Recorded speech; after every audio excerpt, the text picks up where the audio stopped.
Masyarakat Indonesia dan umat muslim di seluruh dunia tentu tidak asing dengan buah yang satu ini.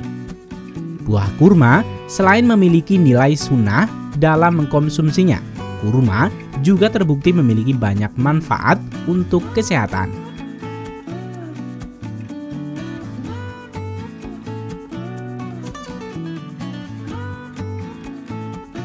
Saat ini, negara penghasil kurma terbesar di dunia ditempati oleh Mesir dengan jumlah kapital 1,5 juta ton setiap tahun, yang disusul oleh negara Arab Saudi dan Iran.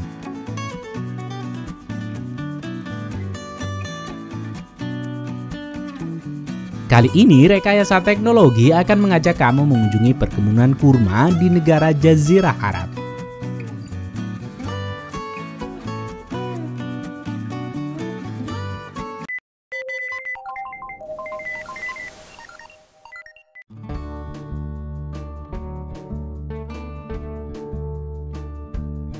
Sebenarnya, buah kurma dapat dibudidayakan melalui bijinya. Namun untuk produksi skala besar seperti ini, pengadaan bibit pohon akan dilakukan dengan metode kultur jaringan.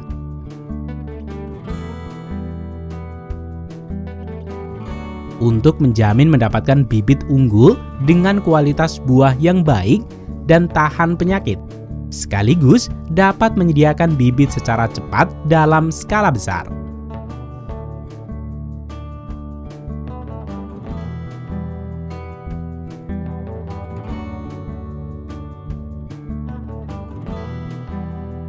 Setelah petani memastikan suplai bibit kurma yang cukup, petani akan membuat perencanaan tata letak dan seberapa luas area perkebunan pohon kurma ini.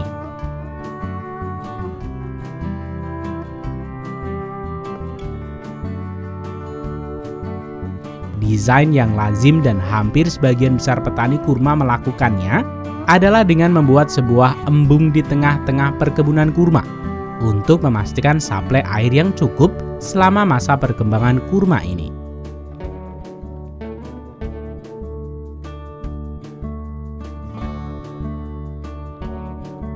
Di perkebunan yang lebih modern, distribusi air sudah dilakukan dengan pipa-pipa yang terbentang di sepanjang kebun dan dapat menyemprot secara otomatis sesuai program perkembangan dari pohon kurma.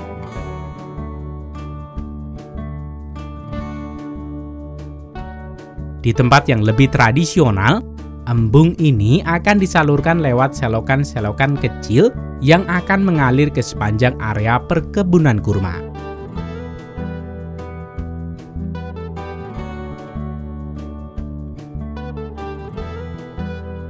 Tidak seperti pohon buah lainnya yang memproduksi putik dan benang sari dalam satu pohon sehingga mempermudah pembuahan, pohon kurma merupakan tanaman berumah dua, sehingga pohon betina yang menghasilkan putik terpisah dengan pohon jantan yang menghasilkan benang sari. Kondisi ini perlu diperhatikan oleh petani sehingga dapat mengatur jumlah yang cukup untuk perbandingan pohon betina dan pohon jantan.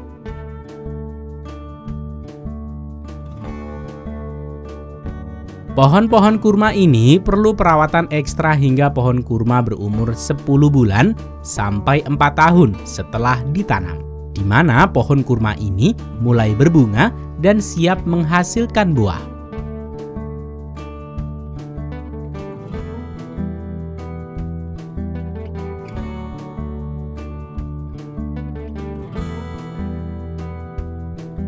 Umumnya, perkebunan kurma mulai menghasilkan bunga pada bulan Maret.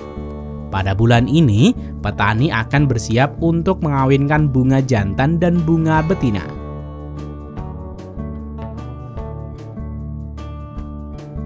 Bunga jantan yang siap untuk dikawinkan ditandai dengan munculnya serbuk sari dari rumahnya.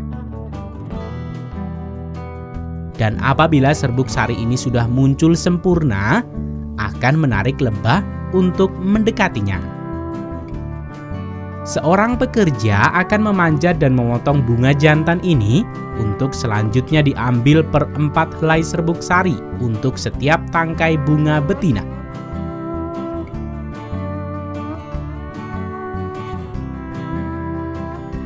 Sehingga dalam satu rumah benang sari dari pohon jantan dapat digunakan untuk mengawini banyak pohon betina. Pekerja akan meletakkan benang sari di tengah-tengah putik yang selanjutnya akan diikat untuk beberapa hari.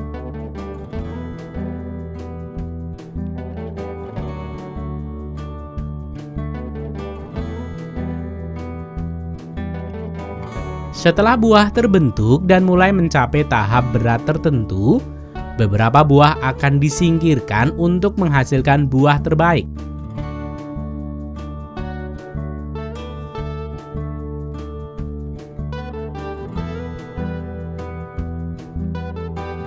Sementara itu, petani juga membungkus buah kurma ini dengan kain kelambu atau kain berjaring-jaring pada bagian bawah untuk menghindari kerusakan karena hujan atau gigitan serangga yang akan membuat buah kurma terjatuh sebelum mencapai kematangan yang sempurna.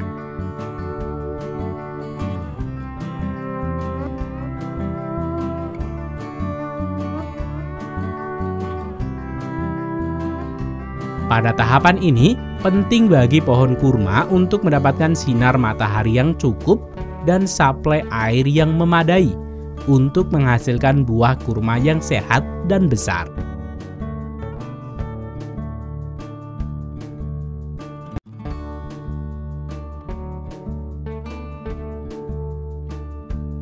Buah kurma kecil berwarna hijau ini disebut dengan zop, muncul sekitar bulan Juni hingga bulan Juli. Pada bulan Agustus, buah kurma ini kemudian akan berubah warna semakin kuning, yang disebut dengan Sigbazawa. Pada bulan September, mereka mulai melunak dan kemudian disebut dengan Weber. Akhirnya, sekitar Oktober atau November, kurma siap dipetik atau dipanen.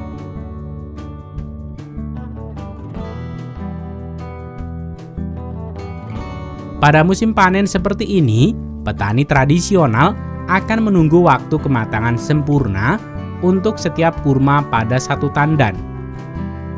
Yang selanjutnya, petani akan memanjat dan memetiknya dengan memotong pada pangkal tandan kurma.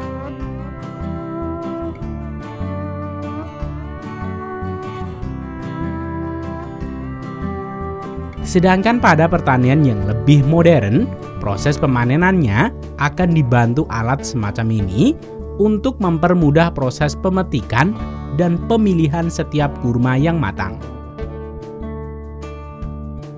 Sehingga pada proses pemanenan modern, pemetikannya akan dilakukan secara bertahap, sesuai dengan kualitas standar yang ditentukan oleh petani dan pangsa pasar.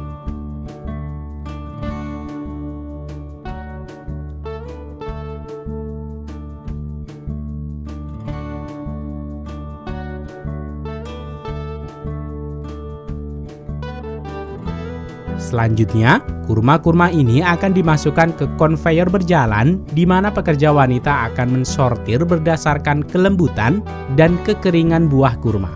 Selanjutnya, kurma yang sudah dipilih akan dipacking.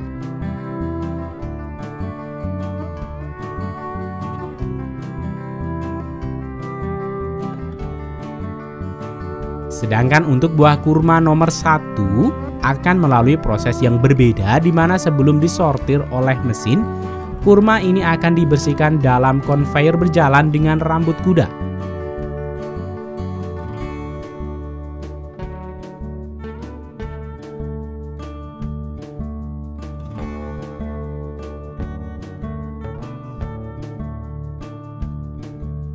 Setelah dibersihkan dan disemprot, kurma ini akhirnya melewati scanner otomatis yang akan memantau dengan infrared untuk melihat kondisi dan bentuk kurma. Pada area scanner ini, kurma akan diputar sehingga tidak ada sisi yang tidak terpantau.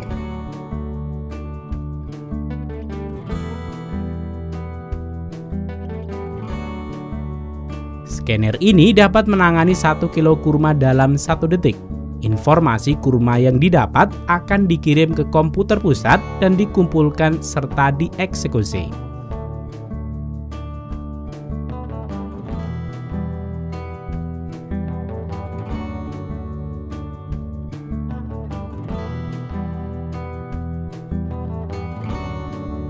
Setelah memenuhi standar kualitas produksi, kurma-kurma ini akan dikemas dan distribusikan ke seluruh dunia.